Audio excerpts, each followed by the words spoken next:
हर हर महादेव। नमस्कार, स्वागत है आप सभी का हमारे इस YouTube चैनल सनातन सत्य ज्ञान में। कैसे हैं आप सब?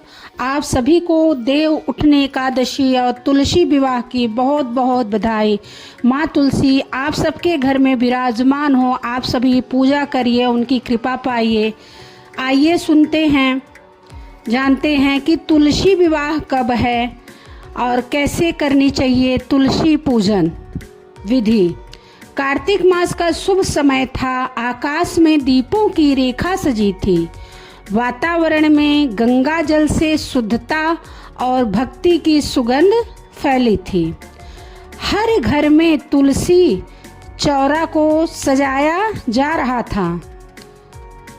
कहीं नारियल रखा जा रहा था, कहीं चूड़ियाँ और चुनरी चढ़ाई जा रही थी। देव उठनी एकादशी का दिन था। श्री हरि विष्णु योग निद्रा से जागे और उनके साथ संपूर्ण सृष्टि में मांगलिक कार्यों का शुभारंभ हुआ। देव ऋषि और ब्रह्मचारी सभी आनंद में डूबे हुए थे, किंतु उसी समय तुलसी माता ने शांत स्वर में भगवान विष्णु से, भगवान श्री हरि से निवेदन किया, हे प्रभु, इस बार देव उठनी एकादशी रविवार को पड़ रही है और आप जानते हैं कि रविवार को मेरे पत्ते तोड़ना या मुझ पर जल चढ़ाना वर्जित माना जाता है। तो क्या मेरे भक्त इस दिन मेरा विवाह कर पाएंगे? क्या मैं इस दिन वरमाला धारण कर पाऊंगी? उनकी आंखों में भक्ति का सौंदर्य था, पर प्रश्न की हल्की चिंता भी थी। श्री हरि मुस्कुराए। उन्होंने अपने चारों हाथों से आशीर्वाद देते हुए कहा, प्रिय तुलसी, जब तक पृथ्वी पर भक्तों के हृदय में भक्ति की ज्योति चलती रहेगी, तब तक तिथि, वार या मुहूर्त उनका मार्ग नहीं रोक सकते। रविवार को तुम्हारे भक्त यदि केवल जल का छींटा देखकर, दीप जलाकर और मन में विवाह का संकल्प लेकर तुम्हारा पूजन करें, तो वह भी मेरे लिए उतना ही प्रिय होगा जितना विधि पूर्वक किया गया विवाह। और जो भक्त सोमवार, द्वादशी, त्रयोदशी, चतुर्दशी अथवा कार्तिक पूर्णिमा को विवाह करेंगे, उन्हें भी समान फल प्राप्त होगा। क्योंकि मैं फल को नहीं, भक्तों की भावना को देखता हूँ। भगवान के इन वचनों को सुनकर तुलसी माता का मुख प्रभा मंडल से दमक उठा और उन्होंने कहा, हे प्रभु, तब मैं इस बार भी अपने भक्तों के आंगन में सजूंगी। फिर से चाहे रविवार को मेरे चरणों में दीप रखें या सोमवार को मुझ पर चुनरी चढ़ाएं, मैं उनके घरों में वही आनंद और वैकुंठ तुल्य सुख लाऊंगी। भगवान विष्णु मंद मुस्कुराए। उन्होंने कहा, ऐसा ही होगा तुलसी, क्योंकि तुम्हारा नाम लेने मात्र से ही मेरे भक्तों के पाप जो नष्ट हो जाते हैं, और विवाह के दिन तो तुम्हारे साथ मैं स्वयं उनके द्वार आता हूँ। इस प्रकार तुलसी माता भगवान विष्णु ने यह संदेश दिया कि देव उठनी एकादशी से कार्तिक पूर्णिमा तक जिस भी दिन भक्त सच्चे भाव से तुलसी विवाह करेंगे, उन्हें वही पुण्य और वही सुख प्राप्त होगा। चाहे रविवार को केवल संकल्प और दीपदान करें या फिर सोमवार को पूर्ण विधि विधान सहित विवाह करें, दोनों ही तुलसी माता और श्री हरि विष्णु को समान रूप से प्रिय हैं। और तुलसी जी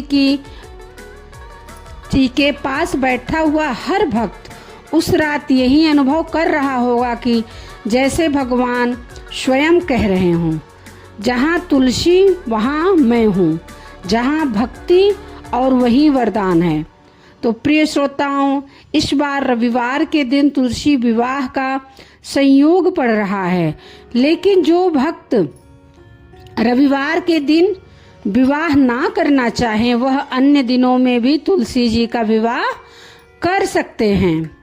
यदि आपके घर में एक से अधिक तुलसी के पौधे, रामा हो या श्यामा तुलसी जी, तो किसी भी तुलसी का विवाह भगवान शालिग्राम के साथ किया जा सकता है, क्योंकि दोनों ही पवित्र मानी जाती हैं। सबसे महत्वपूर्ण है कि आप विषम संख्या 1, 3, 5 में तुलसी के पौधे अपने घर पर लगाएं और तुलसी विवाह में तुलसी जी के साथ प्रभु शालिग्राम जी को स्थापित करें। अब जानेंगे कि तुलसी विवाह कौन कर सकता है।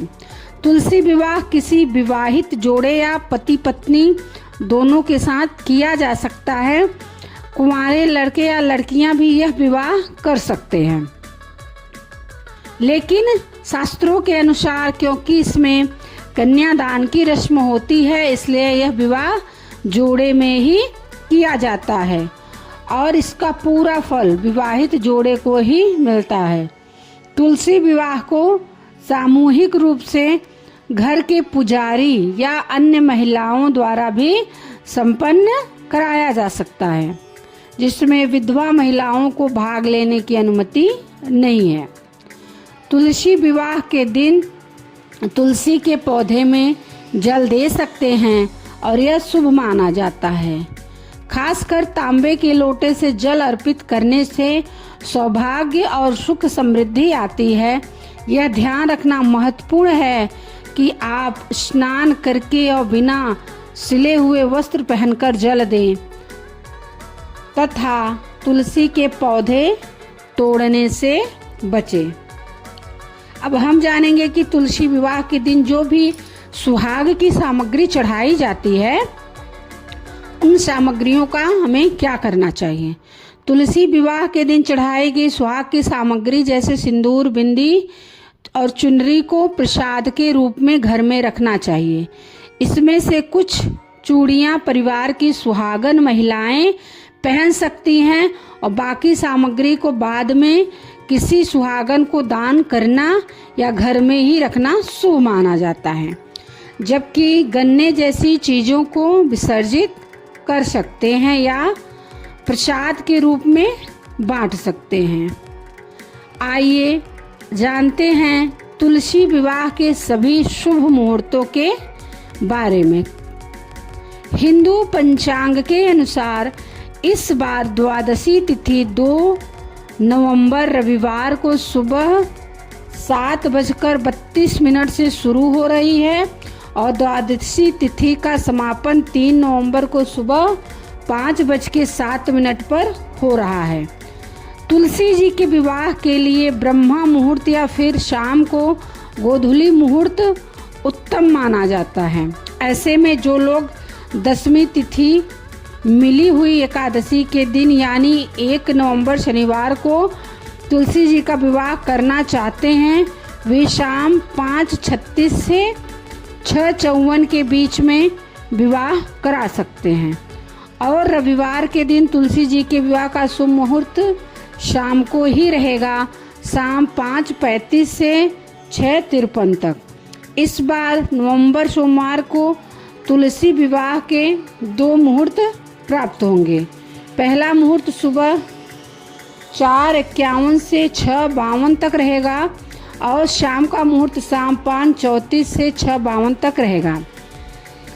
इसके बाद 4 नवंबर मंगलवार को बैकुंठ चतुर्दशी के दिन सुबह 4:51 से 6:35 तक और दूसरा मुहूर्त शाम 5:34 से 6:52 तक। और 5 नवंबर बुधवार को सुबह 4:52 से 6:36 तक और शाम को 3:53 से 6:51 तक तुलसी विवाह का उत्तम मुहूर्त रहेगा। और इस दिन कार्तिक पूर्णिमा है और इसी दिन कार्तिक मास की समाप्ति होगी। सभी को माताओं बहनों को तुलसी विवाह की बधाई। हर हर महादेव। श्री शिवाय नमस्तुभ्यम। जय भोलेनाथ।